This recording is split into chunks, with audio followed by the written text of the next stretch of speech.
हम लोग सब अभी बहुत विस्तृत और व्यापक रूप से वार्तालाप करके आए हैं चुनाव आयोग से।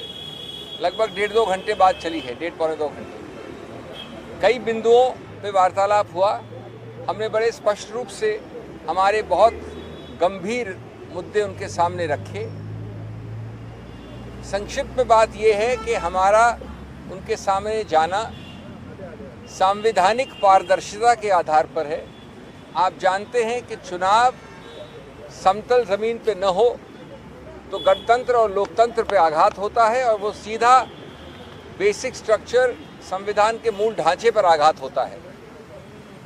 इसलिए हमने कहा कि पारदर्शिता, विश्वास और लोकतंत्र के इंटरेस्ट में ये वार्तालाप होना चाहिए।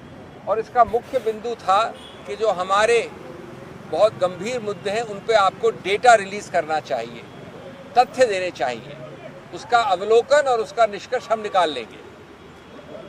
3 या 4 मुख्य बिंदु थे।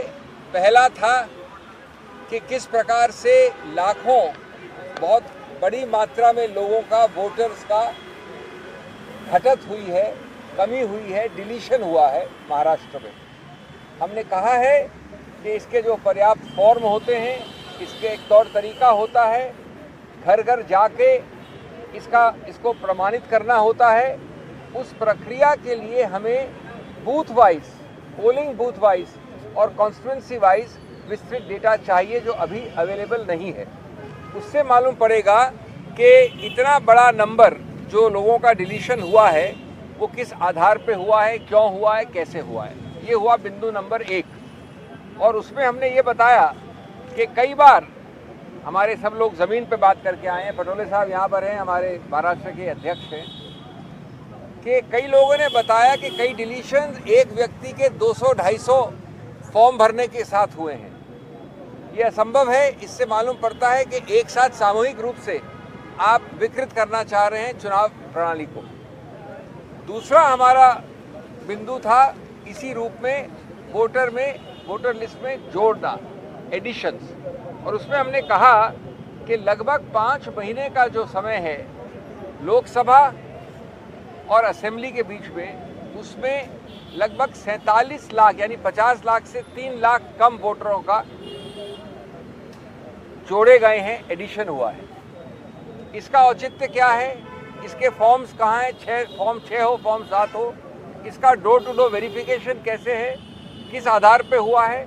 हमको वो रॉ डेटा चाहिए। हमारे विभाग में बहुत एक्सपर्ट्स हैं, उसका रॉ डेटा का निष्कर्ष हम अपने आप निकाल लेंगे, लेकिन वो रॉ डेटा अवेलेबल नहीं है, इसकी मांग की।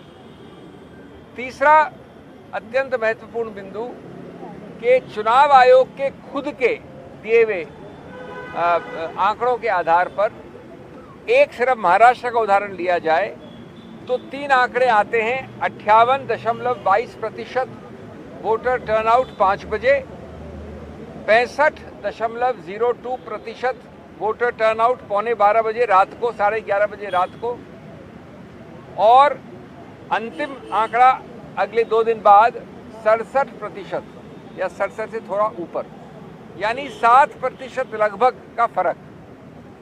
हमको जवाब मिला, बड़ा विस्तृत रूप से बहुत सौहार्द के साथ बातचीत हुई। हमको जवाब मिला कि साहब वोटर टर्नआउट एक अलग प्रक्रिया है और जो 17C का फॉर्म है वो अलग प्रक्रिया है।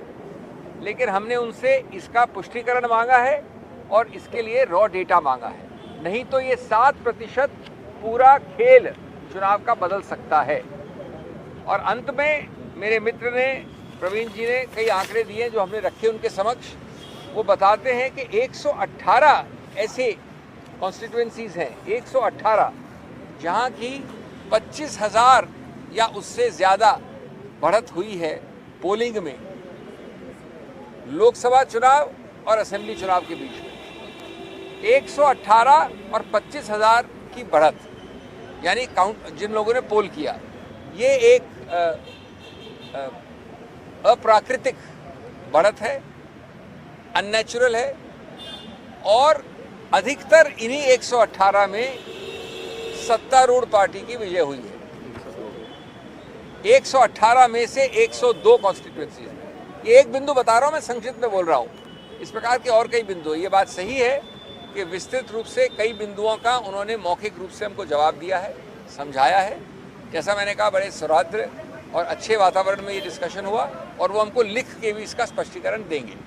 लेकिन हम समझते हैं कि राजनीतिक पार्टी जो देश की सबसे पुरानी और इतनी विस्तृत अलग अलग भारत के कोनों में है, उसका ये उत्तरदायित्व बनता है कि ऐसे मूल जो प्रिंसिपल्स हैं उनको आपके सामने रखा जाए, चुनाव आयोग के सामने रखा जाए। और हम आशा और विश्वास करते हैं कि जल्द से जल्द ऐसे जवाब आएंगे, ऐसे आंकड़े आएंगे जो हर प्रकार से पारदर्शिता की कसौटी को मिले और अविश्वास को हटाएं।